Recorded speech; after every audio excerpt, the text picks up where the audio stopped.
सुख के सब साथी दुख के न कोई, यह कहावत सदियों पुरानी है। लेकिन आज जब हमने Zee5 पर फिल्म कालिदास लापता देखी तो इसकी रिव्यू करते समय मुझे यह कहावत पुनः याद आ गई। दोस्तों नमस्कार, आज हम इस वीडियो में फिल्म कालिदास लापता की रिव्यू लेकर आए हैं। यह फिल्म जिंदगी की कुछ कड़वी सच्चाइयों के साथ बिना भाषणबाजी के जीवन जीने का सूत्र भी बता जाती है। यूं तो यह कोई मौलिक फिल्म नहीं है, यह एक रीमेक फिल्म है। फिर भी जो मौलिक फिल्म है उसके मुकाबले रीमेक फिल्म में जो बदलाव किया गया है वह बहुत ही बेहतरीन बदलाव है।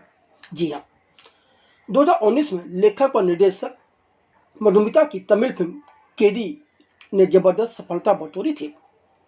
अब पूरे 6 साल बाद वह उसी का हिंदी रीमेक कालिदास लापता के नाम से लेकर आई हैं, जिसका निर्माण जी स्टूडियो व एम एंटरटेनमेंट ने किया है।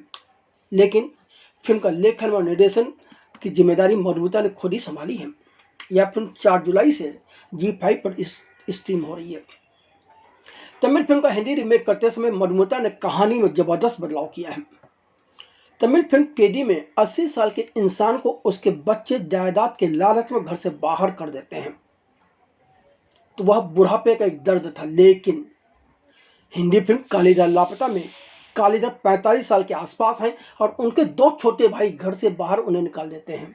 तो अब कालिदास की यातना न सिर्फ बहुत अलग हो गई है, बल्कि उसकी यातना के साथ रिलेट करने वालों की संख्या भी बढ़ गई है। और इन दिनों जब सारे लोग आधुनिकता की होड़ में जी रहे हों तो इस तरह की घटनाएं आए दिन हमारे आसपास नजर आती हैं। जहाँ तक फिल्म की कहानी का सवाल है तो 1 घंटा 49 मिनट लंबी अवधि की फिल्म कालिदास लापता की कहानी लगभग 45 वर्षीय अल्जाइमर यानी कि भूलने की बीमारी से ग्रस्त कालीधर की है। कालीधर के किरदार में अभिषेक बच्चन है। बचपन में ही पिता की मौत के बाद कालीधर ने पूरे परिवार के लिए मेहनत मशक्कत कर मकान बनवाया, जायदाद खरीदी, छोटे भाइयों व बहन की परवरिश की, एक भाई की शादी की। लेकिन कालीधर के अल्जाइमर से पीड़ित होते ही उसके चारों ओर इकट्ठा होने के बजाय उसके भाई व भाई की पत्नी उसे एक बोझ के रूप में देखना शुरू कर देते हैं और उसकी सारी संपत्ति हथियाने के लिए उसके 2 छोटे भाई व भाई की पत्नी मिलकर उससे छुटकारा पाने का प्रयास करते हैं। सबसे पहले तो वह उसे बीमार बताकर अस्पताल में ही मार डालने का असफल प्रयास करते हैं। उसके बाद वह उसे एक धार्मिक मेले में ले जाकर अकेला छोड़ देते हैं। जब कालीधर ढूंढते हुए उन तक पहुंचता है तो दुर्भाग्य से वह अपने बारे में अपने भाइयों के विचार सुनकर असलियत जानकर खुद को उनसे न मिलने का प्रण कर लेता है। अब कालीधर खुद को अकेला महसूस करता है। उधर अपने ऊपर कोई आरोप न लगे इसलिए दोनों भाई खोया पाया विभाग में कालीधर के खोने की शिकायत दर्ज करा देते हैं, पर फोटो वगैरह कुछ नहीं देते। अब कालीधर एक अलग यात्रा पर निकलता है, अपनी निजी यात्रा पर निकलता है और नियति उसे भोजपुर ले जाती है, जहां उसकी मुलाकात 8 साल के बल्लू, इस किरदार में दैविक बाघेला हैं, से होती है। बल्लू एक मंदिर में साफ सफाई कर अपना पेट भरता है। यह इन दोनों की जोड़ी एक दूसरे से जुड़ती है और एक अलग कहानी शुरू हो जाती है। बल्लू कालिदास का नाम बदलकर केदी रख देता है। अब इनकी जोड़ी को कोई तोड़ ले ऐसा संभव नहीं है। उधर गांव में जिनसे उनके भाइयों ने कर्ज लिया था वह परेशान करने लगे हैं। एक शख्स आकर कहता है कि सारी जमीन जो कालीधर उन्हें बेचकर गए थे, इसलिए अब दोनों भाई चाहते हैं कि कालीधर वापस आ जाए। इसीलिए तो वह कालीधर की खोज में जुटे सुबोध, इस किरदार में मोहम्मद जीशान अयूब हैं, को फोन कर उनसे मदद मांगते हैं। यहाँ तक कि सुबोध को अपने घर भी बुलाते हैं और जब सुबोध कालीधर के भाइयों के से मिलता है तो कालीधर की तस्वीर उसे मिल जाती है, पर उसे सुबोध को एहसास हो जाता है कि सच क्या है। तो मतलब वह मन से अब कालीधर को ढूंढना नहीं चाहता, लेकिन उसे कालीधर की तलाश करना पड़ता है, क्योंकि एक बाबा ने सुबोध की पत्नी से कहा है कि दाढ़ी वाले इंसान को खोजने पर ही उसकी कोख भरेगी। इधर कालीधर ने बल्लू संग कुछ काम करने की सूची बनाई है और उस सूची के अनुसार दोनों नाटक में भी काम करते हैं, बाइक की सवारी वगैरह भी करते हैं और यहाँ तक कि मीरा से भी मिलने पहुँचते हैं। मीरा के किरदार में निम्रत कौर है। इस बीच मंदिर की तरफ से इंदौर में खोले गए स्कूल में बल्लू को पढ़ने के लिए ऑफर आता है, लेकिन बल्लू और कालीधर एक दूसरे से अलग न होने के लिए इस ऑफर को ठुकरा देते हैं। पर जब मीरा कालीधर को समझाती है कि बल्लू को पढ़ना क्यों जरूरी है, तब दुखी मन से कालीधर बल्लू को जबरन इंदौर पढ़ने भेजता है। इसके बाद वह सुबोध के साथ ही अपने गांव पहुंचता है।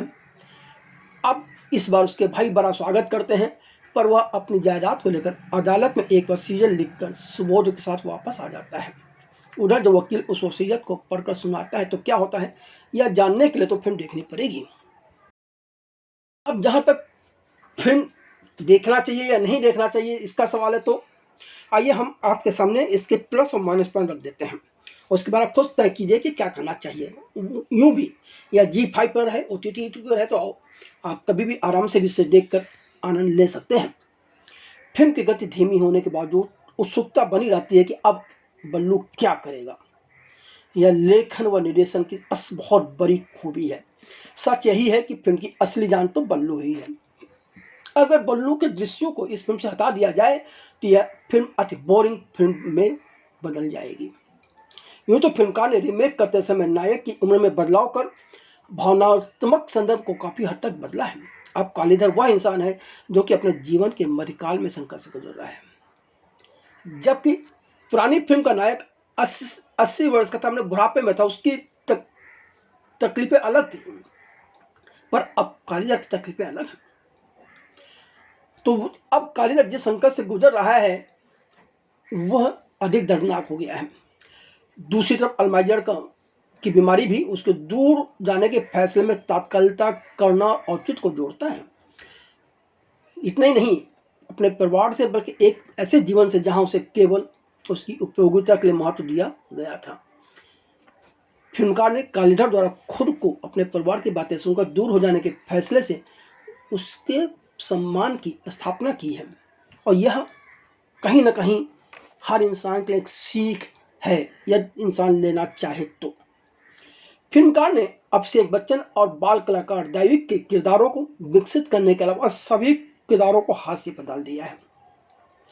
यहाँ तक उन्होंने मोहम्मद जीशान अयूब के किरदार यानी सुबोध के किरदार को भी विकसित करना उचित नहीं समझा, जबकि मोहम्मद जीशान अयूब के किरदार यानी सुबोध के किरदार को विकसित करने पर मानवीय पक्ष उजागर हो सकता है, क्योंकि वह जो कुछ कर रहा है वह पिता बनने के लालच में कर रहा है कि बाबा ने कहा दिया है कि उसकी पत्नी से कि यदि वह किसी दाढ़ी वाले इंसान को ढूंढ लेगा तो उसकी कुक भर जाएगी।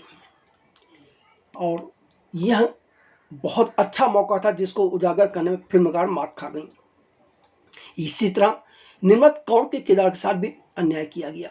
लेखक व निर्देशक ने कालीधर व मीरा के रोमांटिक पलों को बहुत सूक्ष्म रखा।